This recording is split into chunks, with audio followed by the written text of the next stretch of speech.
Welcome to the Sports Marketing Machine podcast. I'm your host, Jeremy Nizer. Today, we're joined by the great John Wilson of Ball Game Consulting. John, you are a sales trainer, but before you became the sales trainer for a lot of sports teams across the country, we worked together in minor league baseball, Birmingham, and you've had stops across the way from sales directors to groups. You've done a lot of different things. Share a little bit about your background, John. Yeah, me and you worked together. It seems like 100 years ago, but in Birmingham, Alabama, the Birmingham Barons. I've been really fortunate to work for multiple really good minor league teams. Birmingham Barons. I worked for the Sacramento River Cats when we dominated minor league baseball in attendance, and then worked also on the East Coast for the Pawtucket Red Sox. Been in the NBA with the Minnesota Timberwolves, NFL with the Tampa Bay Buccaneers, ECHL with the Greenville Road Warriors, and then my last 8 years I've spent in MLB Partner League Baseball, working for the Southern Illinois Miners and the Joliet Slammers. So you have been everywhere and put a lot of miles on the car and have seen things more than most people from a sports perspective and have learned and heard and did. So basically, you've kind of done it all, huh? Yeah, I think I've been in small markets such as Marion, Illinois, and then large markets such as Minneapolis with the Timberwolves and Tampa Bay with the Buccaneers. And it's interesting just to see how different the minor league sports are compared to NFL, NBA. It really is. Lots of fun, lots of things that you've learned and picked up and what have you. So this podcast, we always talk about things that marketing directors can do to help grow their fan base and sell more tickets. And your perspective is kind of unique because most marketing directors at minor league levels are wearing 17 different hats. You're the MC, you're also running community relations, you're running the in-game entertainment, you're also buying promotions, but most cases you're also part of the sponsorship team or the ticket sales team selling group tickets or even running the box office or what have you. So in this case, I'm really kind of leaning on you to share some perspective because you've been around, you've helped a lot of sports teams, you've been VP and general manager at many sports teams. What are some important things that a marketing director could provide you if you're the president, you're the general manager, you're the person in charge that really would help you make better decisions, help sell more tickets, and really kind of give an understanding of where things and what things are happening? I think there's a couple things. And there's a marketing director is so important for an organization. And there are too many times that organizations, and because of the size of their staff, the marketing director has to wear multiple hats. In a perfect world, they would just be a marketing director.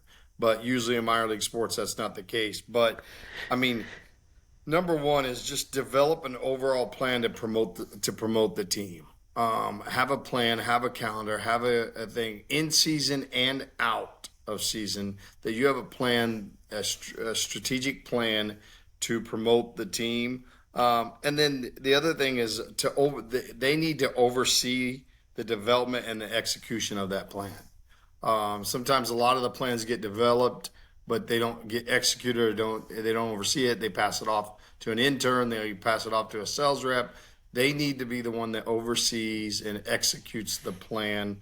And it's so important because marketing does everything. It helps you sell season tickets. It helps you sell group tickets. It helps you sell your individual tickets, your walk-up tickets, your pre-sale. I mean, the marketing reach is so far, and it not only helps everyone when they think of marketing. I think a lot of people just think, oh, it's individual game sales. That's all it does. No, it helps you on every facet of the ticket sales business. The other thing I think is important is using all your platforms. I work with some teams on the sales side, and I am shocked of how many teams out there that don't use all their platforms. And I've came into teams and started with teams that say, oh, we use Facebook, or we use Facebook and Instagram, or we use these two, but so many teams don't use LinkedIn, don't use TikTok, don't use all their platforms. And you really, to get your message out and get the best reach, you need to use all your platforms, Twitter, everything. All your platforms need to be used. So as a general manager, you want to see data, right? You want to see, hey, where are my ticket sales coming from today? And that's one of the areas that I've noticed a lot of teams just missed the boat on, and actually tracking where ticket sales come from. How valuable is that information? If you're the general manager or VP of ticket sales and you're looking at 5 game mini plans or even group sales, and you can say, hey, here's where these came from. How valuable is that? I think it's a huge value, and I think it's also a huge value in the sponsorship world as well. Because if you're talking to sponsors and you're like, "Hey, we have 60% of our fans on Friday and Saturday nights are coming to games from your area, from your city, from your zip codes," it's a huge benefit to have that. And the more knowledge, the more information, the more statistics you can get, the more successful you'll be as an organization. So talk about it. You're meeting with teams, and a lot of the times you're spending time working through tactics about doing outreach of ticket sales, and you're talking about sponsorship sales, and you're talking about what the pitches should look like and what your proof of proposals and what have you. What are some things that the marketing director can do to help make it easier for your group sales team and for your sponsorship team to be able to go out there and make the pitches, in addition to make them graphically beautiful? What are some things that they should have in there? You mentioned data. What else? I think they need to post that stuff on LinkedIn and all their platforms as well. Um, the more knowledge and the more stuff that they can get out in front of buyers, the better off you are. Because you don't know who on Twitter is a business leader. You don't know who on Facebook could be a president of a company. I've had reps come in and say, John, they posted that information out there about our Friday night fireworks night. And all of a sudden, I got 3 or 4 of my group leaders finally calling me back and booking their group. So getting that, they are an extension of the sales team. The marketing director, the more stuff they can boast, the more things they can get out there, it helps make the sales team, makes their job easier, but also it gets information in people's hands. So instead of the sales team constantly making outbound calls, they're actually getting some inbound calls or inbound emails saying, hey, we're interested in doing an event with you guys. Yeah, that's one of the big things that I talk to teams about when they put together social media and they say, oh, we've posted a lot on social media. And it's typically one of two things. It's the game action, the great plays from the games, or it's like, hey, here's the upcoming promotion. But the experience is significantly different. You've got folks who are coming for picnics and parties. You've got folks coming in because it's a family reunion. You've got all these different things that would support the sponsorship side of things, but it also sponsor the group sales side of things, right? So that's kind of where we're going here, is really thinking holistically rather than thinking in a vacuum about, I'm only promoting these promotions and I'm only doing this, right? Right. I 100% agree. You can do a lineup or you can do a firework promotion or you can do the player of the game and then have a call to action at the bottom or something of your post that says, hey, group tickets are on sale or something. Every post you do, I'm a big believer, every post you do, it doesn't matter what it is that it's talking about the sport of it, you can add a call to action to it about ticket sales, season tickets, groups, suites, anything. And I think a lot of teams don't do that. They're like, well, I don't want to do it too much. They'll quit following me. They won't quit following you. They're Correct. fans. They're going to follow you. And you're giving them an easier way to reach out. A lot of people don't know how to buy the tickets, buy individual tickets or group tickets. Some people don't know what the easiest way to do it is. You're helping them by providing them a link or some information on those posts as well. Yep, absolutely.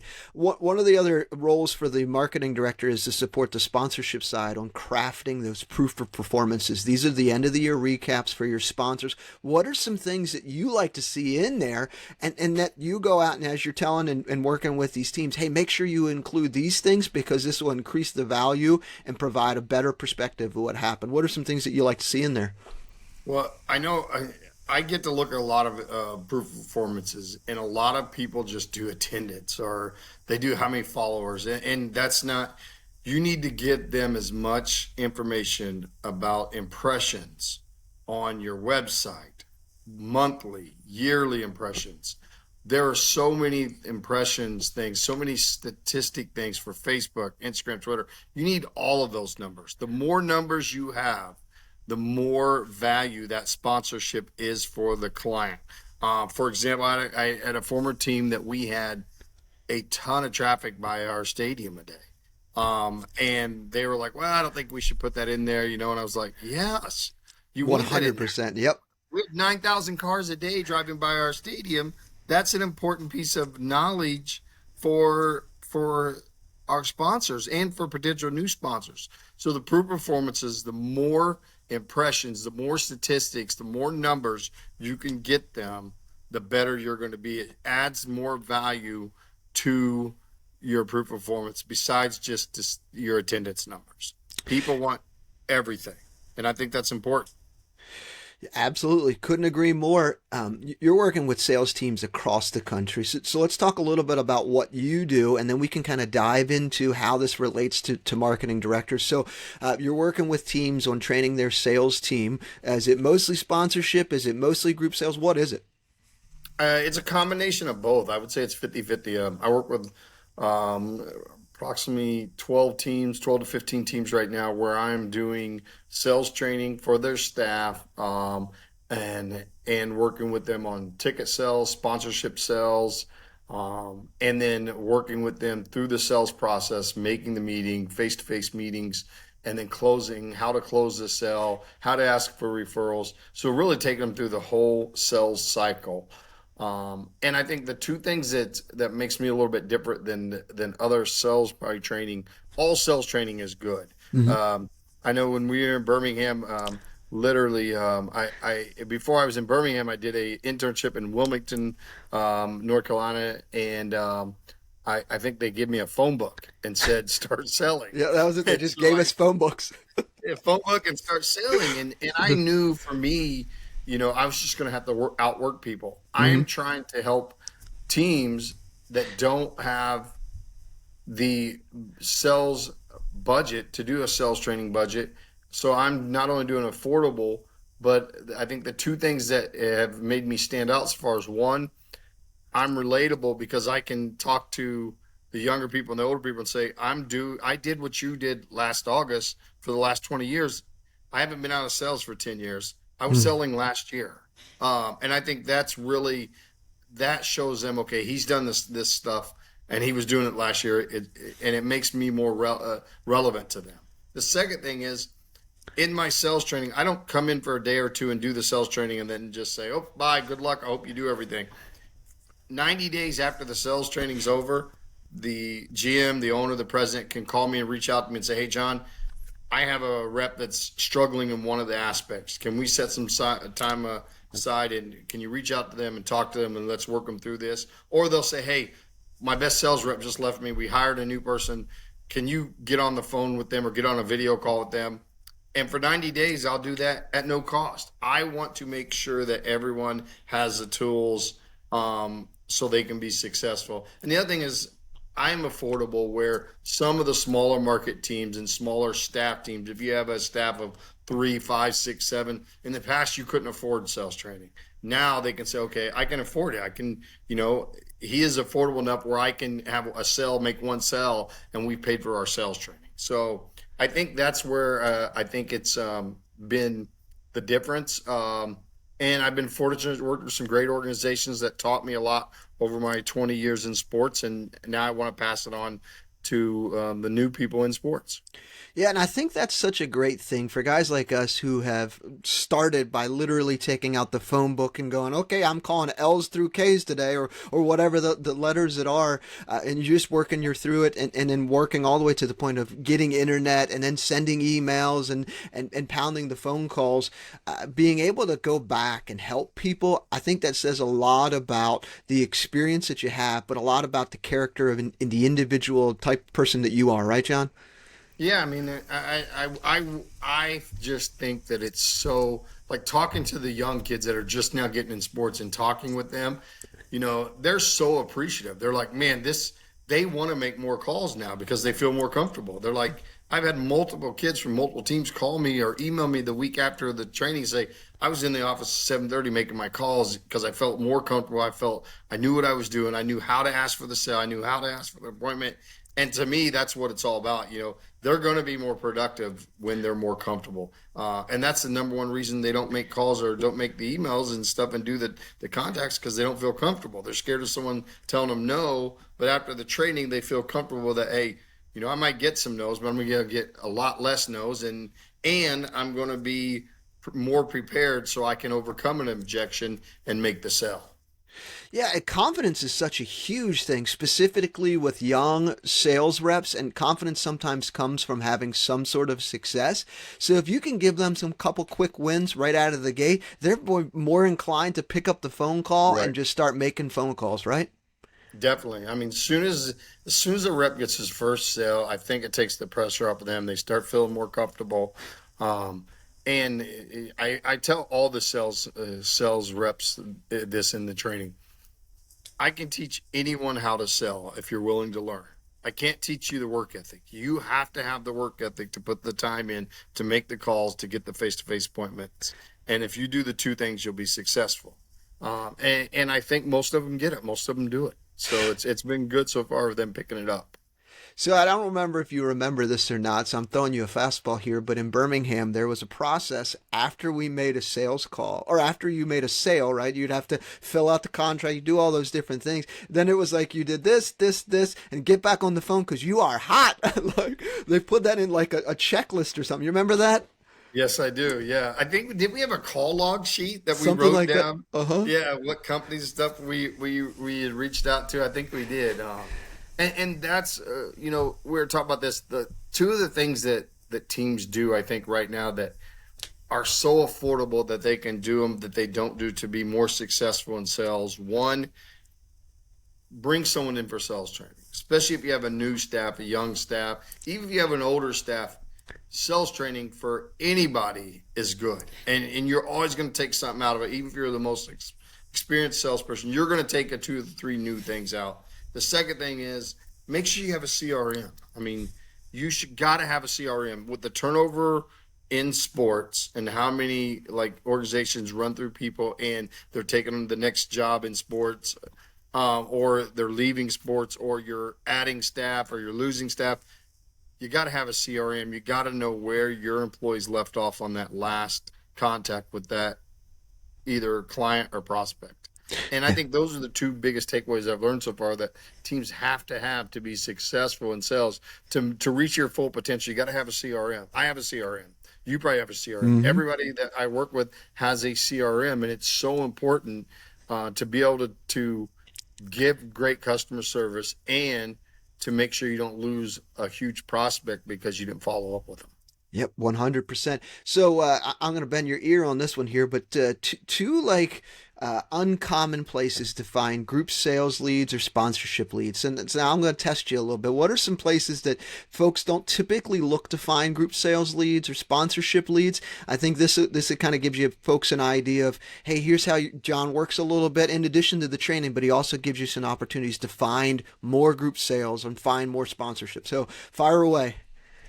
I think LinkedIn is the most underused platform for any type of leads. If you scour through LinkedIn, you look the right way, you will find a contact. If you can't find the decision maker that you need, you can find someone that is close enough to them that they can get you to that decision maker. The other thing is if you have the money and you have a budget for it, invest in some leads generations, either Zoom Info or Sponsorship United. Invest in those companies so you can save your reps time in looking for leads and provide them. Both of those platforms are amazing. Both of them I've used, and both of them I've used recently, and they really help you get to the decision maker. And I think having some kind of platform to help you beside using the internet, using LinkedIn, those are a couple other ways I'd recommend because they're worth the value of the cost of both platforms. Yeah, wonderful, great insight, great tips on those. Kind of diving into a couple more tactics and tips related to marketing directors supporting group sales and sponsorships and what have you. Let's talk about this term promotion stacking.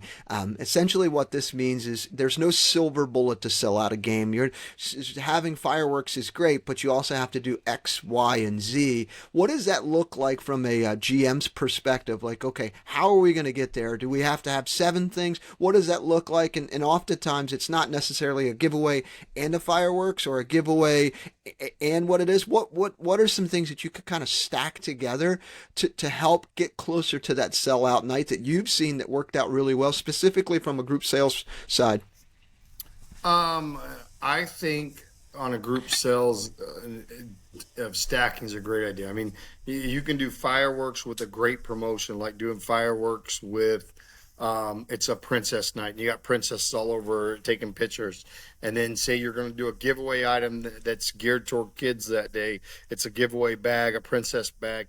I don't. I think stacking to get those because you may have someone that really likes fireworks but doesn't care about the princess. You may have someone that cares about the princess bag and really wants the princess bag, and that's why they're coming for. And then, or you may have someone that just coming because they want to get their daughters or their granddaughters pictures with princesses. I think tying 2 or 3 things into one night makes that night a huge night instead of, oh, it's a great night or a good night. Well, no, we've just added 3 or 4 different things that if one of them didn't catch the consumer's eye, the other two did. And I think more and more teams are doing that. Probably 5 years ago or 10 years ago, teams said, no, why would I do that? Why would I give them 2 fun things on one night? I want them to come back on Saturday night and for the second night. Well, no, that's a great idea. But if you can stack 2 or 3 great theme with the fireworks and a promotion and you tie them all together, and not everything has to be something that costs money. Maybe it's a day you're bringing all the little leaguers out and they're doing the bases and you're having autographs by your players and then you're going to have fireworks. But I think you can tie 2 or 3 things into a night, and that way, instead of you just getting one family involved that likes one thing, you're getting 10 different families that are involved that want one aspect of that night. I think, would you agree more and more teams are doing that now compared to 5 years ago? They never thought about doing it or didn't want to do 100%. It used to be, hey, it's just fireworks night. That's all we're doing. And they would sell typically like a picnic or two and maybe a couple groups here and there, but they're stacking it with the princess night. Hey, it's a princess and fireworks night, or it's signing with the players pregame and a fireworks night, or whatever it is. And you stack them with groups. And the more that you stack, the better chance you have to be able to make a sellout night and get closer to that number that you really want to get to. So 100%. Yeah, when I began in sports, it used to think, oh, we're going to do team photo day, and this is just going to bring people out. Well, you need more than that. If you're going to do team photo day, you couple it with autograph session on field before the game. And that was a common mistake in the early 2000s that a lot of teams just completely missed. And I was in that boat too, because we were all learning and growing together. But yeah, last 5 years has been this shift of, hey, how do we stack promotions to get to the best crowd that we possibly can on this Friday or Saturday night and be able to just pack it in there? Some situations here in Asheville, North Carolina, they're Thirsty Thursdays. They're always great because that's what they're known for. Until you're known for a specific promotion during the week, you got to stack promotions. No, I 100% agree.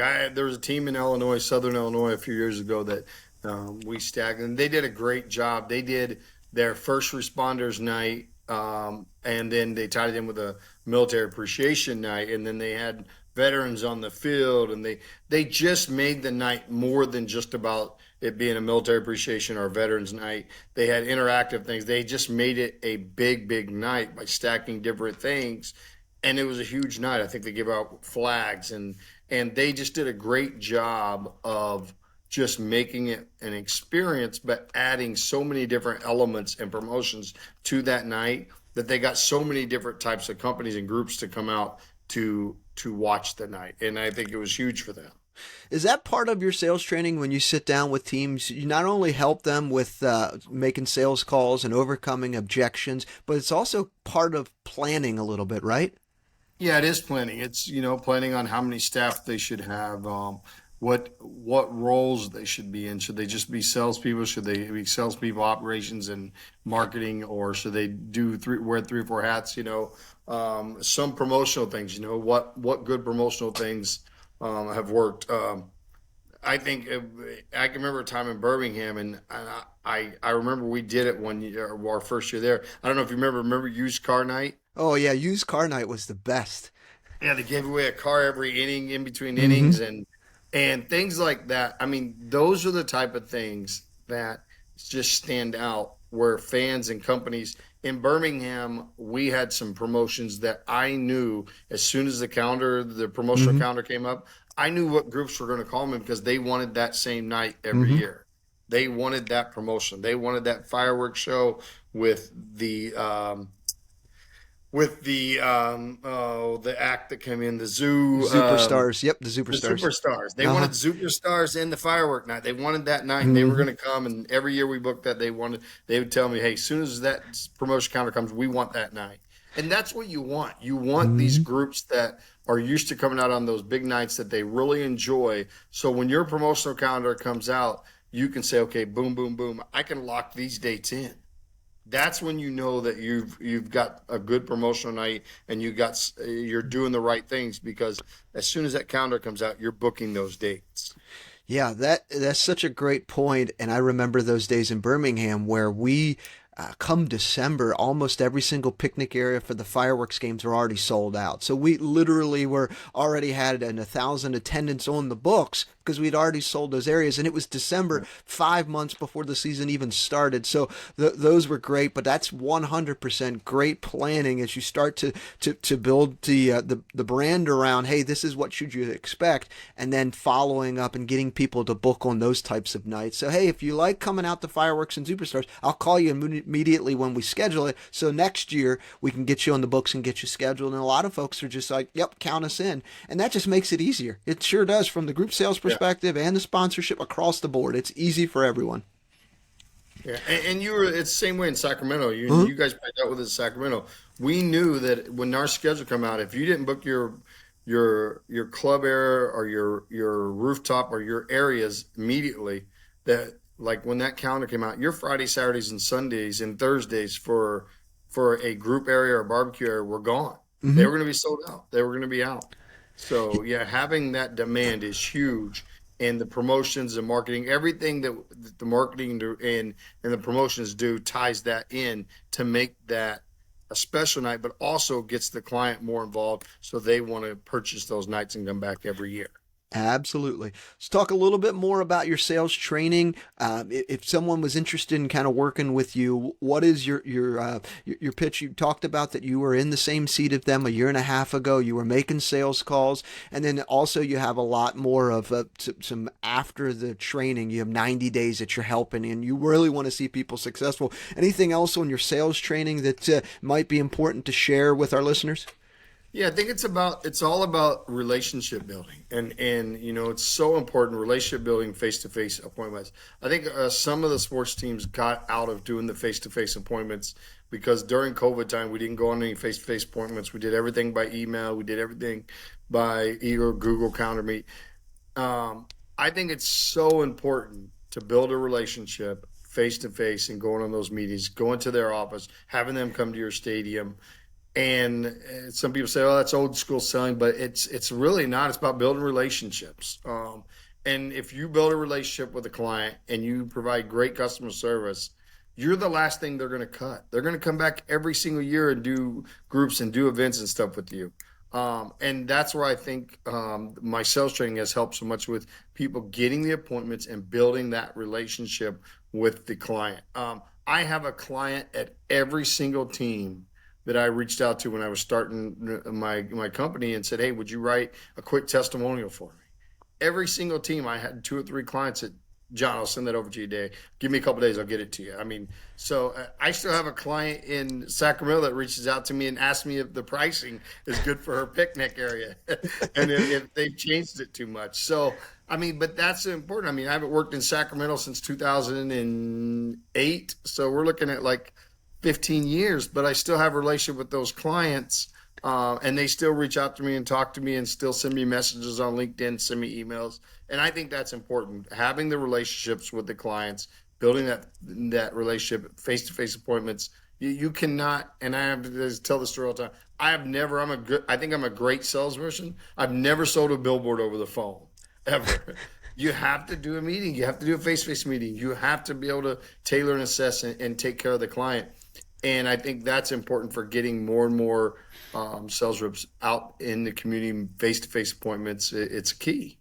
Yeah, 100%. So if teams are interested to reach out to you, John, to talk about doing some sales training, either in the middle of the season to kind of help coach them up on trying to get some sales towards the end of the year, or at the end of the season, being able to schedule some time with you for you to come in and spend some time with their team, what's the best way that teams can get in contact with you?